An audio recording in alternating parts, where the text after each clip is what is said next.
All right. Joining me today on Pod Save the World is one of my favorite guests, Ben Rhodes, former Deputy National Security Advisor for Strategic Communications, a Crooked contributor, and a good friend of mine who is still fighting the good fight in Washington, D.C. Ben, it's great to have you on. Good to be with you, Tommy. All right, man. I wanted to talk today about the ongoing protests in Iran because there are the events that are happening on the ground. There are the sort of looks back to the protests in June of 2009 when you and I were both sitting in the White House. There's a policy debate around the Iran deal. And then there's the general sort of insanity that infects Washington, D.C. whenever the word Iran is uttered. So I figured you were the perfect guy to talk through this with. So first, on the protests themselves, I want to try to outline what it is we know, with the caveat that I'm not in Iran, you're not in Iran, neither of us have been to Iran. The likelihood that with this many protesters on the streets, there's a variety of reasons why people are there and doing what they do. So huge caveat, huge dose of humility here about the efficacy of diagnosing foreign political upheaval from the U.S. But according to news reports, there are protests in dozens of cities. The reportedly 21 protesters have been killed. That number is probably greater than what's reported. Unlike, excuse me, unlike the protests in Iran in 2009 that were focused with middle class or urban areas, these have been largely young people in rural areas that tend to be more conservative and strong backers of the Islamic regime. So that's notable. According to the New York Times and a great reporter there named Thomas Erdbrink, the catalyst for this anger is reportedly a leaked budget document that showed the military and elite religious institutions are getting a whole bunch of money, billions of dollars, while subsidies to the poor are getting cut and fuel prices are increasing. So that sparked sort of understandable outrage. Ayatollah Khamenei has blamed the protesters and blamed the protests on outside enemies. President Rouhani has appealed for calm while saying that the protesters should be heard. Am I leaving anything out here? And is the mere fact that people are taking to the streets in these numbers significant, or is it just too soon to know really anything definitive about what's happening? Well, speaking with the humility of having lived through many protests in that part of the world, I think we always have to be careful about both diagnosing the cause of protests and also predicting where they may lead. Yeah. I do think what is clear is there is pent-up frustration in Iran about the economic circumstances and the corruption inside of Iran. There is a sense, what I'd add to your summary, Tommy, is, I think Iranians have seen that they've been spending a lot of money in places like Lebanon and Syria, places outside of Iran. And in that budget document, it basically demonstrates that both the military and the clerical institutions, are getting a big cut of the budgetary pie at a time when things are getting worse for, kind of the working poor. And in some ways, it's it's inequality. It's a basic frustration and inequality and corruption that we've seen in many countries around the world. So it's familiar in that regard. Yeah. You're right. What's different is 2009 was largely middle-class protest in response to an election that was seen to be flawed, and it was flawed, frankly. And here, this is more organic and there's less leadership. In 2009, you had the Green Movement, and you had identifiable leaders of the Green Movement, politicians. Here, it really is kind of an outburst of anger and frustration from more of the working poor and people in different Iranian cities, not just in Tehran. Yeah, interesting makeup of protesters, obviously ongoing, but everyone is watching. The world is watching, including President Trump, who is doing what he does, and he has been tweeting. Here's one example, quote, "The people of Iran are finally acting against the brutal and corrupt Iranian regime. All of the money that President Obama so foolishly gave them went into terrorism and into their pockets. The people have little food, big inflation, and no human rights. The U.S. is watching." Rouhani responded to some of those tweets saying Trump has no right to criticize Iran since he has called them terrorists and has locked them out of the country and is constantly trying to sanction them. How do you think tweets like that, comments from the United States, will be received in Iran? Helpful, unhelpful? Like, what's your take from afar? Yeah, and there's a lot to unpack there, but we'll get to the Iran deal later. frankly, I don't think that they matter much. We tend to make all of these events about ourselves. Trump always makes every event about himself. Mm-hmm. Frankly, I think if there was one thing that most people in Iran would agree with, it's that they, don't care much for Donald Trump, and they don't think that Donald Trump should, be interfering in their politics. And the risk, of course, is that if he tries to make the protesters in Iran look like an extension of, the Trump administration or the Trump administration's agenda, that, undermines their legitimacy in a way, because what is powerful about this is it's Iranians who are saying that they're fed up. They're not acting on behalf of a foreign power. They're not acting even on behalf of, a political agenda that could be set by the United States. They're just people saying, we want more control over our lives. We want more resources, more opportunity, less corruption.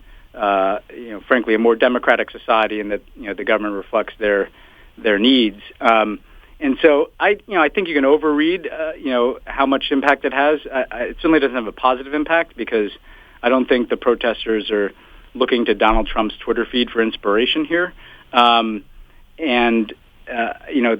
The risk is, we know the play that the Ayatollah will run. He'll say that these are agents of the foreign power, they're agents of the United States. There's no reason to kind of give them that ammunition. But frankly, I think Donald Trump is not very relevant to the current internal politics of Iran, and is making the mistake of presuming that this is somehow about him and not just about the frustrations of the Iranian people. Yeah. You spent a lot of time in the Situation Room in the Oval Office talking about policy options that the U.S. could take during protests like this, comments the president or the administration could make, and even, covert actions that the CIA or the intel agencies could do. Do you think, when you think back on that time and those debates and discussions and what you guys did or didn't do, is there anything... is there an action, is there a policy that the administration could take that would be helpful to the protesters, or is it just not about the U.S.? I think that, generally speaking, most Iranians want more engagement with the West, and more engagement even with the United States. The United States, in public opinion surveys, has generally been more well thought of in Iran than in some of the neighboring Arab countries, which is interesting. I'm not sure if that holds up under Trump. So I think that, the points I would make are, one, I do think it's right to speak out in support of the protests, but I think it's important to frame it as, we support universal rights. We support the right to freedom of assembly, the right to freedom of speech, the right to have a government that is not corrupt, so that it doesn't feel like we are trying to control regime change in Iran to our own needs, but rather, we're taking a position that is principled on behalf of universal values. Frankly, the more you can try to be consistent in the application of those principles, the better. So I think Trump is further undercut by the full embrace he's given to Sisi in Egypt and to the Saudi Arabians, who also have authoritarian systems and don't allow for freedom of assembly and large-scale protest. So I think anybody looking at Trump's words in the region are going to tune them out, because they're going to think that this isn't really about democracy. This is about how the United States feels about the Iranian regime. So first point is, couch your support for the protesters in support of their fundamental human rights and aspirations, and try to apply that as consistently as you can, recognizing that American foreign policy, perfect consistency is elusive. Second, though, is taking steps to show that there is a pathway towards more engagement with the West and the United States. And so Trump's travel ban is exactly the wrong message to send. I mean, it doesn't send a message to Iranians that as they reform and that we want to be a part of that process. We want them to come to the United States. We want them to study at American universities, where they obviously will be exposed to different points of view. I'd be looking at a menu of options to get rid of that travel ban, and frankly to increase the students from Iran who could come to the United States, so that, again, they're exposed to life on our university campuses, or the potential for to show that if Iran evolves in a different direction, there will be incentives for that evolution. The other thing is information. So we wrestled with how do we try to provide access to information inside of Iran. Are there ways to unblock the internet? Are there ways to try to empower people through technology? And the U.S. government has a variety of ways to try to do that, to try to protect some open space in areas where the regime may be trying to crack down on the free flow of information. So that's another practical thing that you can do. And frankly, at a certain point, dialogue. We don't know these people protesting, and finding some way to engage the Iranian people more broadly. We tried to set up, for instance, in the Obama administration, a virtual embassy. We obviously don't have an embassy, but a platform that could at least have some form of online engagement with the Iranian people to tell them about American values, what we believe in, the future that we prefer to have with Iran. So, I think it's a mixture of criticism of the regime, support for universal rights that we want for all people, including Iranians, and then finding ways to engage the type of people, the young people in particular, who are driving this protest movement. Yeah, I noticed that Bibi Netanyahu also did a video wishing the Iranian people success in their noble quest for freedom. I would probably put that in the maybe not helpful category. I don't know about you. I think the bottom line is everybody, if you talk to people about Iran, and we'll get to the diversity of views, Iranians are very proud and they're very sovereignty conscious. Yes. A lot of if you talk to Iranians, not just the people who, support the regime, but, the people that you and I would know, middle class, educated people who, come to the United States. They always bring up 1954 when the CIA sponsored a coup in Iran that reinstalled the Shah. They're very neuralgic to external powers, particularly the United States, seeking to dictate their regime.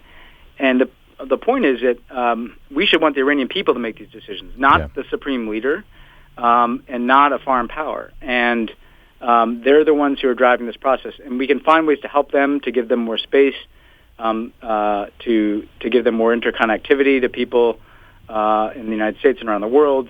But if we make this about us, and we want this type of government to be in place in Iran, not only is that going to be rejected by the Ayatollah, frankly, that's not the message that I think the people who are protesting are looking for. They're looking to control their own lives, not to have the United States or anybody else do this for them. Right.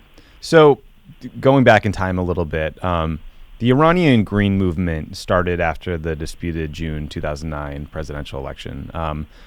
President Mahmoud Ahmadinejad was in power. He was particularly brutal. He was facing a more moderate challenger in former Prime Minister Mousavi, who ran a surprisingly strong campaign, given that he was seen as a lackluster campaigner. There were very significant irregularities that you referenced earlier.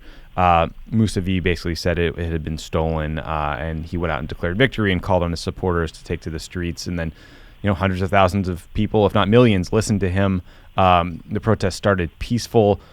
They quickly got violent because the regime dispatched riot police and plainclothes goons called Bastij militia members who beat protesters in the streets, shot them, murdered a young woman named Neda, and we all literally watched her die from a cell phone video. We were in the White House at that time. During those first 48 hours, I think Obama greatly internalized the advice you've been talking about how we don't want this to be about us. We want it to be about the aspirations of the Iranian people. And he didn't weigh in publicly on the situation in the way that a lot of observers wanted him to. Can you talk about why? What did he say in that first day, those first 48 hours that you can recall? Well, what I recall is that yes, we did have he did have a view that we didn't want to make the protest look like an extension of the United States. We also wanted to see what turn it would take. So, in other words, I think he wanted to hold open the possibility that the protest could lead to something more constructive, like an actual dialogue and some process to look at the election.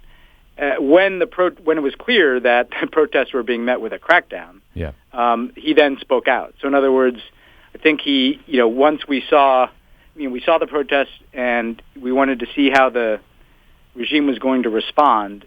When we saw their response, he spoke out and he continued to speak out in support of what the Green Movement was trying to do. Right. Personally, frankly, I think there is nothing lost in speaking out right away around universal values. So I don't have I don't take an extreme position that we should not be heard from. I do just think we have to couch our language to make this about the Iranian people. And Trump and some of the people who are weighing in, make Iran seem like some extension of American domestic politics almost. Yeah. They're talking about Obama and the Iran deal and Trump's tweeting out his own speeches, and that is not what this is about. So again, we wanted to give some space to see what would take place, and then Obama spoke out. I think there's no problem in speaking out right away. Mm-hmm. I do think what you say and how you say it matters, and that's where I think we would obviously be taking a different approach. Right. Yeah. It's the juxtaposing Trump's statement with Obama's statement immediately makes it a domestic political statement. But yeah, you're right. By June 15th, Obama was talking about how it's up to the Iranians to decide who Iran's leaders will be. We talked about respecting their sovereignty. Didn't want to make the U.S. the issue inside Iran, but said he was troubled by the violence. By June 23rd, it went much further. We were condemning violence and unjust imprisonments. Do you think that shift in language was a response to the evolving situation in Iran? Was it increasing political pressure back home? I mean, what do you think got him to a place where he was comfortable condemning what he saw? Was it just that the things got so brutal? I think it was a situation in Iran. It wasn't a situation in D.C. I mean, I think, like I said, we saw what the regime was doing. I remember Obama personally seeing that video of Netta, mm-hmm. the young woman being killed in the street, and it was clear that they were in a full crackdown mode, and there was no space for dialogue. They weren't going to allow some process to look at the election results or to sit down with the Green Movement, and they ultimately put the leadership of the Green Movement under house arrest. You also have to remember that this is going to play out on its own timeline. That even in Iran, that protest movement, ultimately, those people voted for Rouhani in the next election. Mm-hmm. And Rouhani was not the preferred candidate of the supreme leader. Every Iran analyst we had, he suggested he wasn't even probably in the top two. And they had barred Rafsanjani, who was a leading moderate, mm-hmm. Who had some affiliation with Rouhani and some connections to some of the Green Movement figures, from running. And Rouhani kind of came in as the reform candidate, the more moderate candidate, and he won so decisively that the supreme leader and the powers that be did not repeat the play of 2009 and try to prevent the candidate who was not their preferred candidate from taking power, right? So in other words, that protest movement didn't succeed in overturning the regime in 2009, but it did lay some groundwork for a guy who was not the preferred candidate of the supreme leader to get elected president of Iran. Mm-hmm. And here we are today where, according to that Times story, which has the ring of truth, it was people associated with Rouhani who leaked that budget document precisely because they were at odds with some of the more hardline factions. So we always have to remember there is politics inside of Iran. There's politics in the people in the street, and there's politics within the regime itself. And how we react needs to do whatever we can to empower the more reformist elements and the people who are more likely to lead Iran into a more democratic, less violent direction. Mm-hmm. Can you, just a quick aside, can you explain who pulls the levers of power in Iran? Is it the supreme leader? Is it the president? What's the gist of sort of who's in charge and who has real influence? Yeah, so it's a complicated system in a way, but essentially the supreme leader is the final decision maker. He's the ultimate authority. But underneath him, there are a variety of different sources of power. So the president, who is elected, who is now Hassan Rouhani, has significant authority over certain economic policy. On foreign policy, we thought he had authority, obviously, over the nuclear negotiations because mm-hmm. he'd run on a platform of pursuing those negotiations and ultimately was able to reach an agreement. So he is one source of power with some control over elements of the Iranian government. However, then there are other hardline factions. So there is the Iranian Revolutionary Guard, which is led by a guy named Qasem Soleimani, that is largely responsible for Iran's support for Hezbollah, Iran's support for Assad, Iran's actions inside of Iraq. He's a world-class asshole. Yes. I mean, he's a world-class bad guy, and the Revolutionary Guard generally has some freedom of operation separate from Rouhani. They get their own budget, and that's it. They have their own resources, and they have this kind of freedom of action in the region. And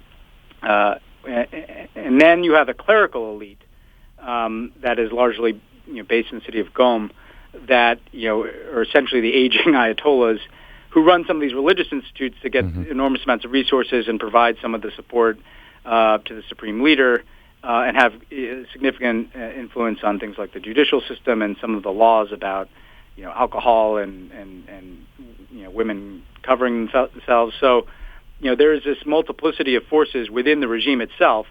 And one of the things that's important, Tommy, is in the current context that haven't seen discussed a lot, is the supreme leader is old, and by all accounts, not particularly healthy. And so most people who've watched Iran were already anticipating, well, what happens when he dies? That is going to be a huge moment inside of Iran, right? Because any number of things could happen. You could have an equally hardline supreme leader take his place, even some rumors that his son could take his place, and that would obviously be a bad signal. Or you could have a more moderate figure in that role, albeit still a deeply flawed role. Or, more extreme, you could do away with the position of supreme leader, and Iran could evolve into something more like a democratic government. And so I think we all have to look at this moment and think, well, how is this going to affect what comes after this supreme leader? And I think it's useful that the protesters in the streets are just like the scale of the election victory for Rouhani was too big for them to overturn. They are sending a message that our voices have to be heard. Right now we're shut out. We don't know how decisions are getting made. We don't know how this budget is being crafted. We don't know who is going to replace the next supreme leader. And my hope is an optimistic take. I don't think you're going to have a democracy in Iran next week. That's not how these protest movements have worked. But hopefully they provide an internal lever of pressure and accountability on the regime that leads to a more democratic evolution. One more question about Obama and sort of that period of time and the statements. There's a constant demand in Washington for the president to condemn things, right? We are constantly condemning terrorist acts. You see Trump called on to condemn, acts of gun violence domestically, right? I mean, it's a thing you deal with as president. Those demands started immediately after the 2009 protests. And like we discussed, Obama resisted for a while. I've seen some former administration officials that we both know well and both greatly respect, like Secretary Clinton, former NSC aide named Dan Shapiro, went on to be our ambassador to Israel, say it was a mistake for Obama not to more forcefully condemn what was happening, the crackdown in Iran, or come out in support of the protesters in those early days. Do you agree with that? And I guess my broader question is, I wonder, is there any other thing that we could have done early that might have backed those words with policy steps that might have made an impact on the ground? Or is this about sort of consistency of statements and values more than it is about something we could have actually done to move the needle? I don't have any problem with those. I mean, look, I feel like we could have said things earlier. I just don't know that it would have made a significant difference. Yeah. And that's my issue is not, if someone wants to say, Obama should have spoken out a couple of days before he did, I think that's entirely fair. And the question, though, is what would that have, what would that have led to any different outcome? And I don't think so. I struggle with that too. Yeah. So, I mean, I think it's always important to be on the right side of history if you can, and be on the side of the people who are, in the streets for a better future. I think it's important, again, to understand motivation. Obama was trying to help those people, so he the notion that he was on the side of anybody other than the young people trying to bring democracy. Anybody who knows anything about Barack Obama knows that his heart and head are always going to be with young people pressing for positive change. I do think this is a problem, though. Like and I say this as someone who was responsible for a lot of statements. Statements are not action. Yeah, right. And they can fill a certain need. And yes, I think it is important for people to know where we stand. And I Tommy, you and I shared an office for years. I was always the guy wanting to make the statements about Tahrir Square or what have you. But right.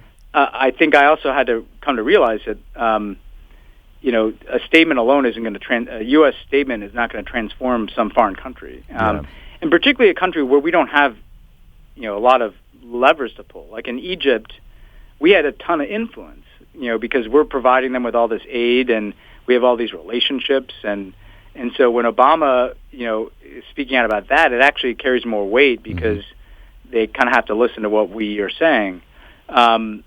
The Iranians, they're not worried about the U.S. I mean, if anything, they want us as an antagonist, right? So if you're sitting in the Supreme Leader's office, you want more Trump tweets, because you want to take those tweets and feed them into your propaganda machine and say this proves that everybody's an agent of foreign power. Now, again, that's not a reason to not say something. It's just a reason to say things a certain way. Again, I think all this, question about when Obama spoke needs to be attached to at least an understanding that even if you're saying, I would have liked to have Obama speak out a couple of days earlier, I really, there's just nobody that I know who would suggest that if Obama had done that, the Supreme Leader would have come out with his hands up and handed the election over because of the power of the words of the statement that I drafted probably, would say, you know what, we're for democracy now. I mean, it's just not how it works. Yeah, so, that is, totally. I mean, that's good context and good humility from someone who is a speechwriter, who is writing these words, and who during the Arab Spring 2 years later was one of the people in the Situation Room saying to the president, I think we should we should speak out sooner, more forcefully in support of the protesters, as a lot of the more senior aides were kind of like, let's wait and see if we can, Mubarak will gut this one out, Yeah. So I'm trying to do my best to sort out, if anything that's happening in Iran now is different from 2009, and if any of those factors are determinative. When knowing that the real answer is everything is different, it's hard to know what the change will be. But there's no disputed election result this time. Ahmadinejad was a different leader than Rouhani is today. But there's also some technological factors. In 2009. 1 million Iranians had smartphones. Today that number is 48 million. That's more than half the country's population. 40 million Iranians were on Telegram, which has allowed them to organize, spread news that sparked this outrage and then communicate with each other. There's also 40% unemployment among Iranians under 30. A lot of those factors feel familiar and are things we discussed later in the Arab Spring in 2011.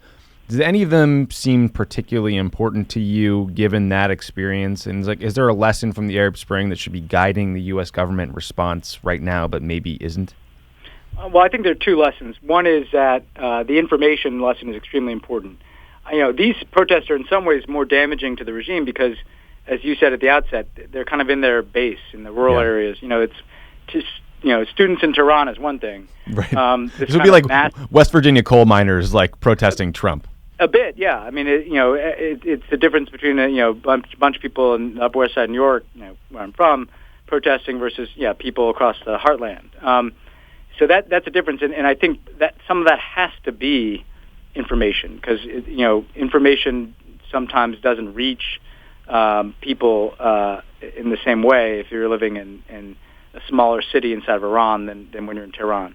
I think the other really important thing, though, Tommy, is we always take these protests and put them in kind of a Western frame of they want our system of government. Right. And look, I do think people want democracy, but we always have to understand that a lot of these protests have a point of origin that is economic or that is about corruption. And in other words, that 40% unemployment number, and then you take that coupled with seeing a document that says instead of they're cutting my subsidy to give a giveaway to this cleric who's 80 years old, and I'm just pissed about that, right? So as in Egypt and Tunisia, the kind of the flashpoint was often this sense of frustration with corruption and lack of economic opportunity.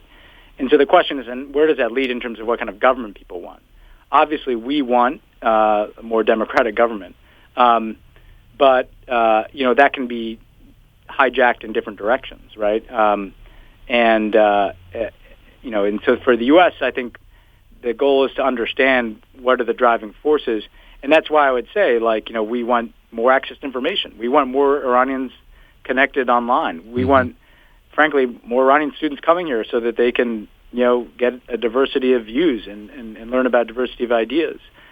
We want to show them that, look, when we were ramping up sanctions, we kept saying, it doesn't have to be this way. If you guys change some of your policies, there's opportunity that would come from being more directed and oriented towards the West. And that's, I think, what most Iranians want. And so,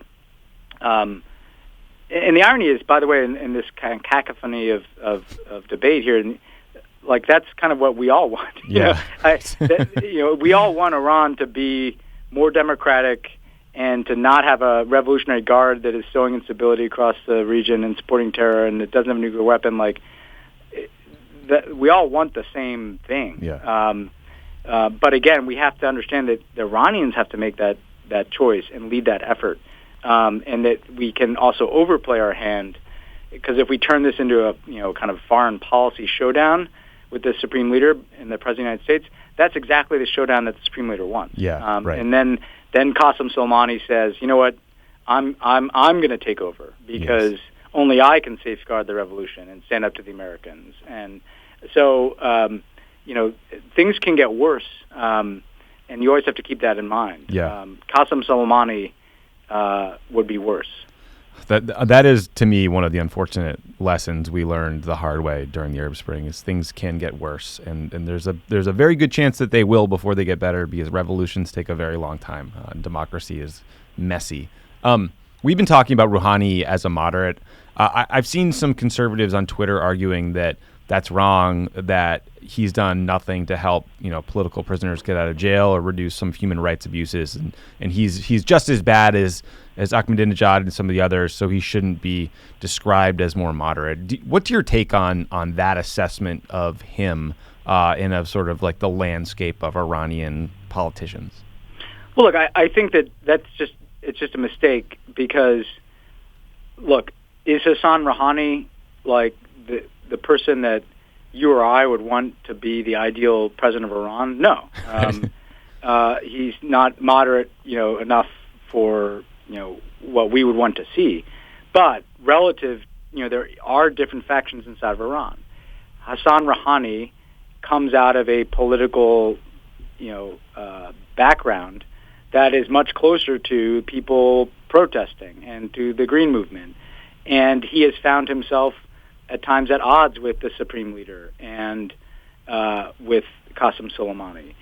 That doesn't mean he's a white hat and they wear black hats. It means that on the spectrum, Rouhani is more moderate than Soleimani and more moderate than the Supreme Leader. And at times, yes, he is not pushed hard enough, in my judgment, on behalf of certain human rights that he said he would in his campaign.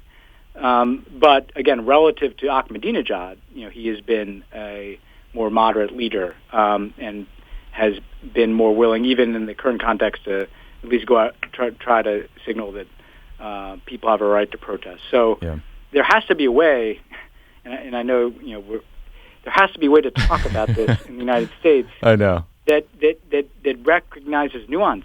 That recognizes that we don't have to. Rouhani may not be Václav Havel to be more moderate than Qasem Soleimani, right. and that is where the debate kind of breaks down. The second that you open Twitter. Yeah, I hear you.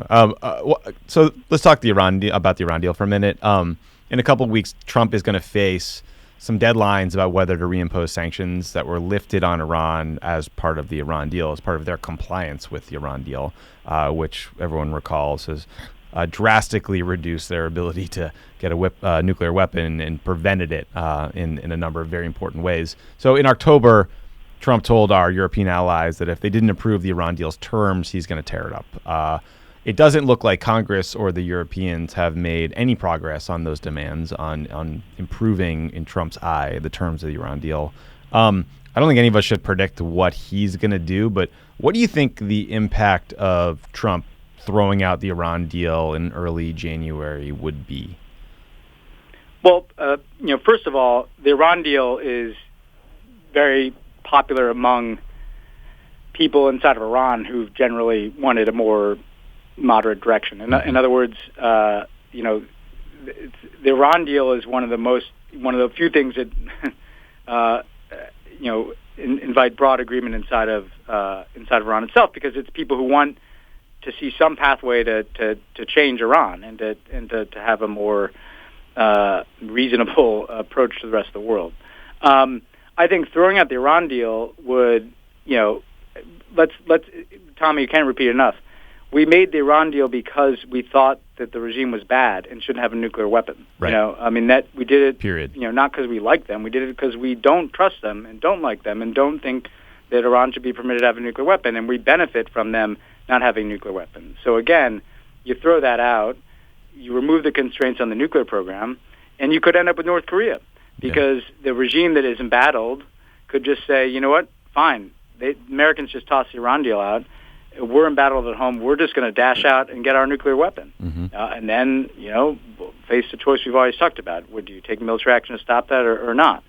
So I think the same dynamic holds, except it's even more, more acute, because the regime might have an incentive to say we're embattled and we don't want to relinquish power, and so if the Americans cancel this agreement, we're just going to go for it. Yeah. Not unlike what the Kim Jong-un's approach to the world is. Yeah. I can't resist, Tommy, just making the point too that the criticism today of the Iran deal is kind of the polar opposite of what I thought it was a year ago, which was they were going to get $150 billion and be so flush with cash that the regime was going to be firmly entrenched. Well, that didn't happen. Right. I know. It's so weird. I'm watching this and I'm thinking to myself, I don't even really know how to, the illogic of the contradictions and the criticism of us.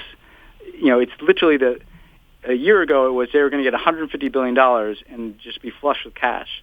And we said, no, our estimates are they're going to get at most kind of a third of that. And now we see them, clearly struggling still in the face of sanctions and not getting the economic benefit that they might have even promised their own people out of the Iran deal. And suddenly it's, Obama gave them so much cash that I don't really even understand what the criticism is. But it's totally incoherent. The point is that now is not the time to incentivize the regime and give them the excuse to just say, you know what, we have less legitimacy at home, so we're going to get it through a nuke. Yeah. So, right. I mean, I think a lot of people who are smart and don't necessarily agree with you and I ideologically have made the point that let's not rip up the Iran deal now. Let's not make, sort of the thrust of Iran's political debate about the U.S. and our actions. Fine. I think that's a very smart point. There's a flip side, like to play devil's advocate. There's an argument that says this regime is bad. This is a delicate moment for them. These protesters are sort of roiling in their base, and therefore Trump should slap sanctions back in place, increase pressure on them as much as possible at this moment when, we might bend them until they break. Do you think there's any truth to that? No, the problem with that, and I do want to take it seriously. I mean, I understand the impulse. First of all, they're still under, a lot of sanctions. I mean, they're not. This is not a normal economy. There's basically a U.S. embargo. There's still all kinds of risks in doing business with Iran and getting crossfires of our sanctions. So what they are getting is very specific relief on certain sanctions under the deal, but it's not like the whole sanctions regime is off. However, to entertain the argument, I mean, I think the problem is there are powerful interests in Iran that are not going to relinquish power without a fight. And some of those powerful interests, as the budget itself shows, can protect their own resources in a black market economy. In other words, Qasem Soleimani and the Revolutionary Guard know how to make sure that they can fund themselves and their activities with sanctions in place. They're heavily sanctioned, and yet they can still find resources either from the government or from illicit sources, right? So basically, if we turn up the pressure, yes, maybe there are, to be fair to that scenario, maybe that puts more pain into Iran. Maybe that does lead to more protests. But frankly, I think it only incentivizes the hardliners, people like the Supreme Leader and Soleimani, to double down and crack down on those protests. And they have more guns, and they have more levers of power to pull. And these are not the kind of people who are just going to capitulate under sanctions. Yeah. It took years of sanctions to get them to even make adjustments to their nuclear program. We just didn't agree in the Obama administration. I still think it rings true that there's not an amount of sanctions that is going to lead to a relinquishing of power by the darker forces in Iran. Yeah. And even if it led to some popular uprising, that could look more like Syria than there's really not an example of a popular uprising that has kind of led to a stable transition to a democracy. So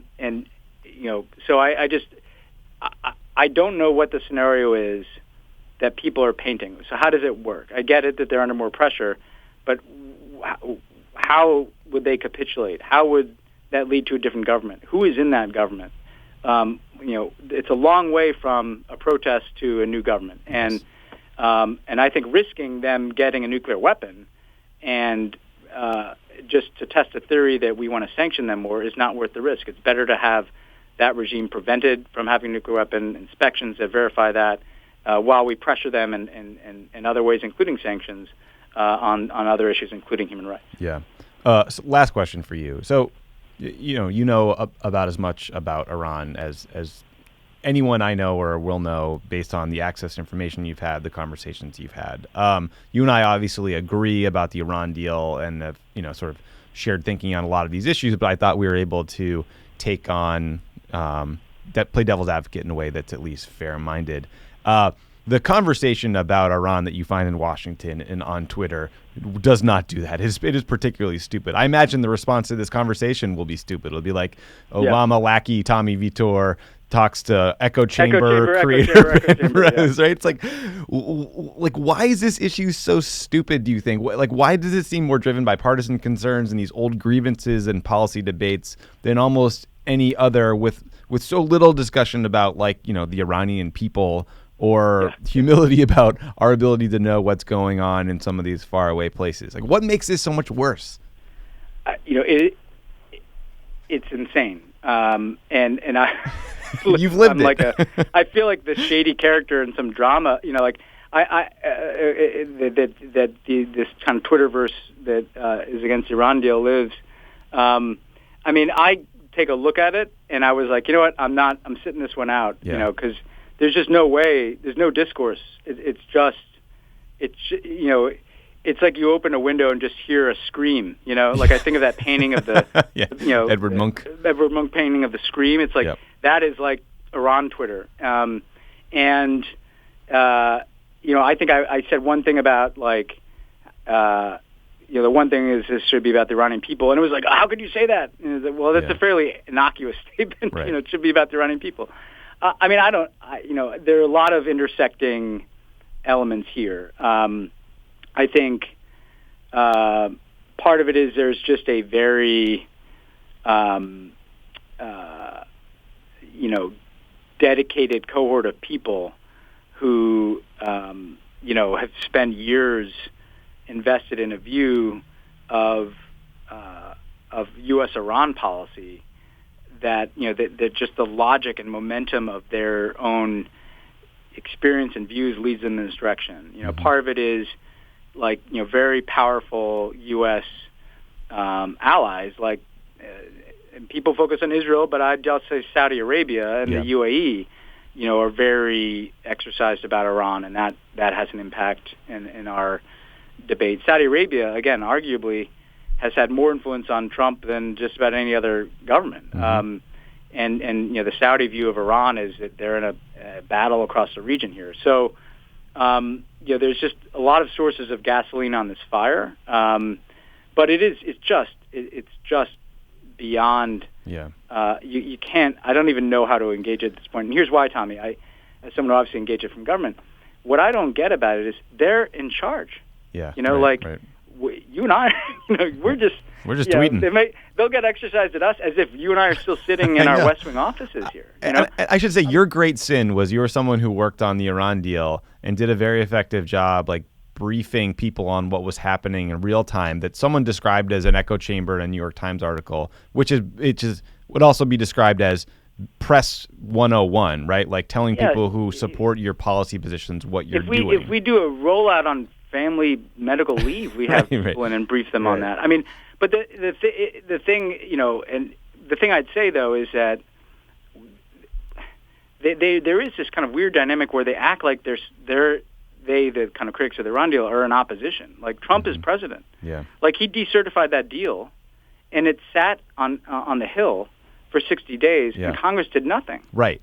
So that's it's like, the point. I want to say to these people, like, well, maybe I don't want to say that, but like, why are you yelling at me? Like, you know what I think? I think the Iran deal is a good deal. Like, I think we're benefiting from it, and yet they're screaming as if Donald Trump is president of the United States. The Republican Party controls both houses of Congress. Like, I don't know why you're still shadowboxing us. That's right. Our views, and I'll continue to make them known. But I don't. That to me is almost the strangest part. It's like. But I think it has to do. The one other factor is that there's a bit of history at stake here because it somehow got tied up, I think, in the Iraq War, and some of the same crowd that hates the Iran deal supported the Iraq War. We were very critical of the Iraq War. Mm-hmm. It's kind of about whose approach to foreign policy is right. We favor diplomacy over military intervention, if possible. We favor an approach that is, tries to support, kind of universal principles and be consistent, and not just saying, we're fine with whatever Saudi Arabia does, but we're Democrats when it comes to Iran, and it touches a bunch of nerves, I guess. Yeah. But it is like it is not a healthy. It's not a healthy. No. It's not a healthy discourse. Exactly. And I worry that Iran is so important, to the future of American interests and the Iranian people's future is important to us, and that this kind of funhouse mirrors where, I mean, Max Fisher said this best. Like the one thing about everything, what people say about Iran, in Washington is it's about Washington, not Iran. Exactly. And I think that's played out. I mean, my view of this is like, what we think, what we think about the Iran deal. Sometimes we have to repeat these arguments just so that they're not mischaracterized. And even that, the last thing I'd say, Tommy, is even that article, like the one thing that they said I, lied about was Rouhani being a moderate. Like, mm-hmm. I don't lie about that. I believe he's a moderate, Right. And you can disagree relative, again, I have to caveat this, relative to other factions inside of Iran. And so you can disagree with that. But it's an analytical judgment. And yet there's this kind of dogma of anything that is nuanced is capitulation, when in fact, no, Iran is a nuanced place. The world is a nuanced place. Yeah, that's exactly right. Like, I don't mean to be dismissive of concerns about Iran. Obviously, there are a lot of bad actors in there. You talked a lot about Qasem Soleimani and the horrific things he does, and we should take that threat deadly seriously. That said, like, what's frustrating to me is to your point, the Republicans are in power. There's so little focus in this debate about outcomes.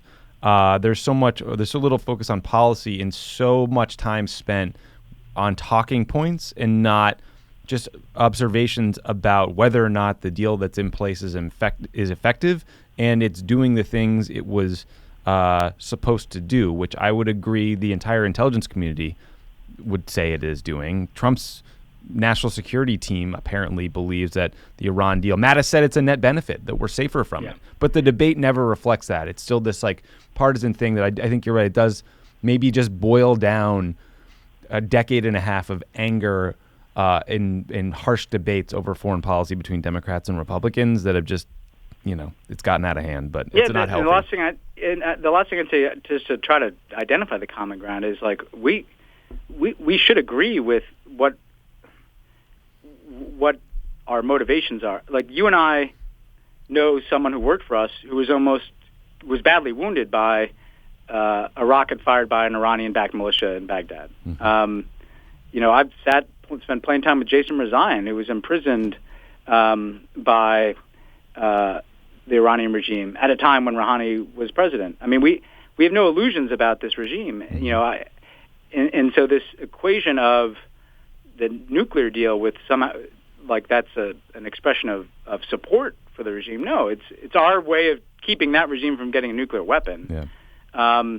And so what I find to be impossible is if someone won't accept that your view is rooted in, I'm trying to have, Tommy, like an end of 2017 moment of serenity. Yeah.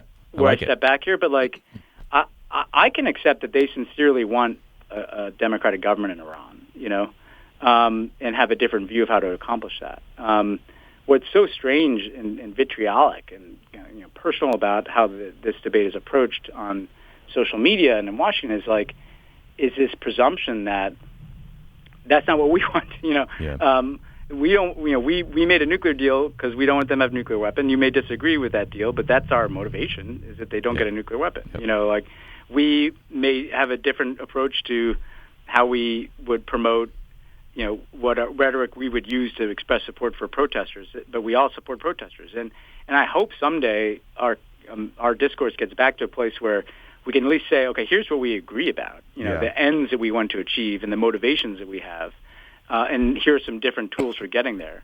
The problem with Iran Twitter and Iran discourse is like this kind of assignment of malign intentions to people that makes it impossible to have any kind of reasonable discussion. Yeah. Ben, thank you so much. I think this is such a helpful snapshot of what's happening, but also the context and the politics of this and why it can be confusing for an observer to figure out why people are just screaming online about a protest movement overseas and somehow that's about Obama and Trump when it's absolutely not. So thank you for doing the show, man. I appreciate it as always. No problem. And we are talking on the 10th anniversary of one of your great accomplishments, Tommy. Oh my God, yeah. Iowa caucus. If your viewers or listeners who don't know, Tommy was our Iowa press secretary in that campaign and had as much to do with that caucus victory as many other field organizers and people and Paul Tubes. And talk about a critical movement of people taking to the streets, right? Yeah. Obama won because young people took to the streets. And he got the nukes because of it. So thank you, exactly. Iowa. Got the button. Yeah, you got the button. Oh, God. That's another conversation. All right, buddy. Thanks again. All right, man. Talk to you. See you.